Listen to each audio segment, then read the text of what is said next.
and their sights set on reaching the Europa League group stages for the first time in 7 seasons. There is the man charged with the task of taking on Tottenham tonight, Barak Bakar, in his first season in charge of Maccabii Haifa. 3 wins from 3 in qualifying so far, with a couple of victories in the Israel Premier League, in which they have finished as runners-up in each of the last 2 seasons. Barak Bakar, in his first season in charge, having only replaced Marco Balboa in July.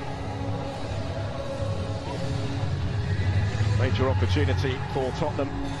6 more group games can be added to the diary if they prevail tonight. To get it back again, forward from full-back, and it just needed a touch in the middle from the captain. That didn't take long. And we talked about the fact that he's created so much this season, dropping into that 10th position. But when that ball goes wide, he doesn't hang about, he attacks that 6-yard box. And it's a brilliant delivery in there, and no surprise that he puts it away. What a start for Tottenham.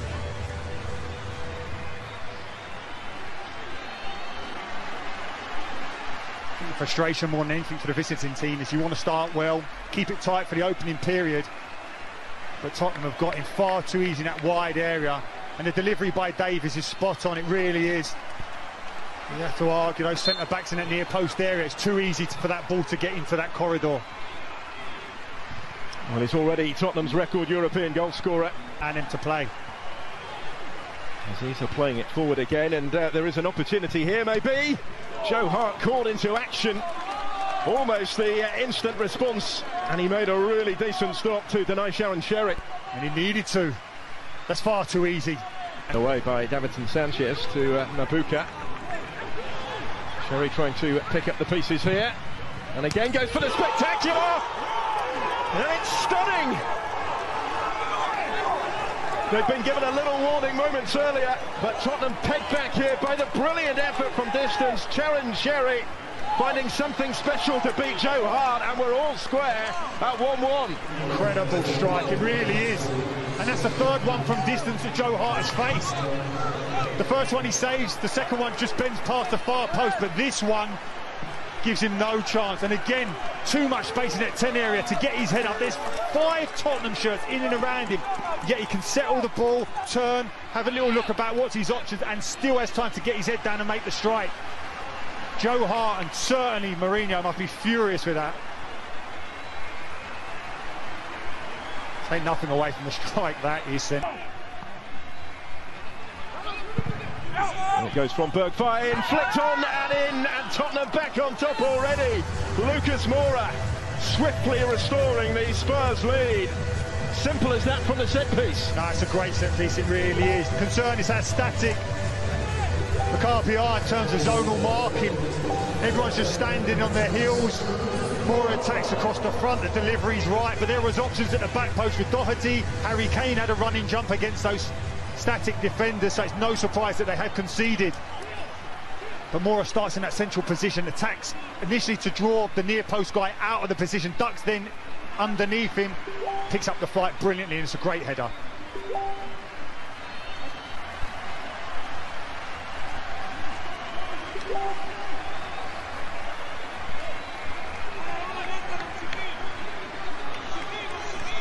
Second goal in successive starts for Lucas Moura, who was also on target here at the weekend. Harry Winks spreading it wider for Lucas Moura. Looking for the run of Bergfine here, who in turn just runs out of room.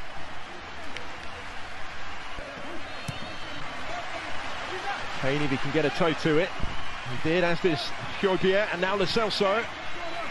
This is Doherty. Does have white shirts to try and pick out in the middle. Lucas Moura wouldn't quite fall for the shot initially. It does now for Lo Celso, and Tottenham have that 2-goal cushion they were hoping for. Took it really smartly. Giovanni Lo Celso, as Spurs make their pressure pay, and Jose takes a sigh of relief on the sidelines. Yeah, the Tottenham really flex their muscles in and around that box. The quality of the finish, and it's there again. Initially the ball comes in, Doherty that right-hand side. Gets his head up, floats a lovely ball, and Moura gets a great header, looks like it's goal bound, but gets blocked. But Tottenham keep it alive. The ball falls to Lascelles. That's a brilliant left-footed finish. It really is. Goalkeeper, no chance.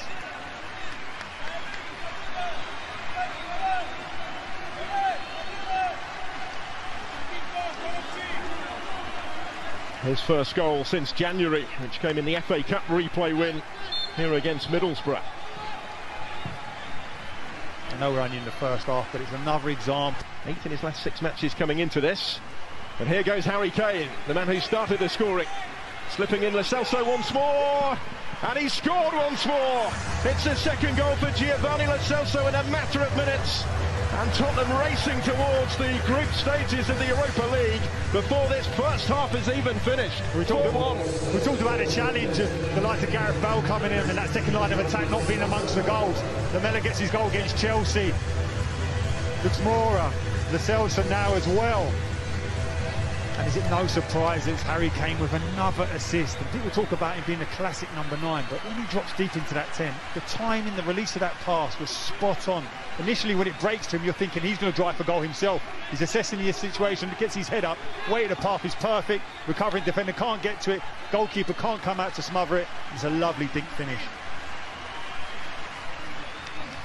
Well, they'd only scored 2 goals for Tottenham before tonight, Giovanni. One of those that has come through the ranks, a number of them in the first team squad. The youth system has been fairly prolific in Haifa.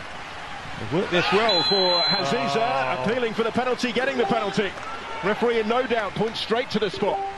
Matt Doherty's talking about that penalty that was given against him at Southampton. And it's a really coolly taken penalty right into the corner. And a little bit of hope for Maccabii Haifa, just the start to the second half that he and they were hoping for. The top scorer not going to miss from there. That's a comfortable penalty, it really is. Joe Hart's using all his experience to try and play a few mind games with him, but it's composure, to be perfectly honest.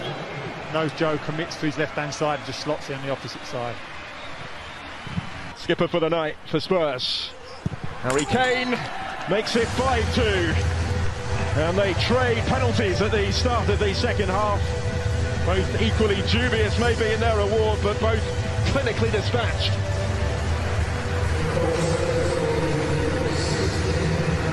Well, that man there, Harry Kane, he can take a penalty any way you like.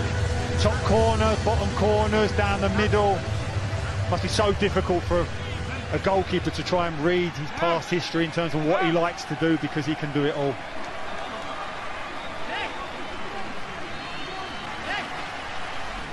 Bashi, and he's left him on the floor here. Bergwijn, options arriving in support in the middle, that for the hat-trick. And that'll do it surely. Spurs have 6, and Harry Kane has half of them. The man who started the scoring in just the second minute has surely put Spurs out of sight now with that one. Another deft finish in front of... 90 minutes are up into 3 added minutes here. Dele Alli stands over the penalty kick and scores with a 7th for Spurs in stoppage time. Brought on at half-time, Dele Alli does have his say, does add his name to the score sheet. Ali and Spurs celebrate 7-2 now. Well, talked about Dele Alli in the headlines he's been over the last few weeks in terms of not being in the squad. And certainly the headlines tomorrow will be that brilliant bit of skill. Yes, it will, there's no doubt about that, but I don't think... 1-0. He acknowledges that he should have come up with something better there.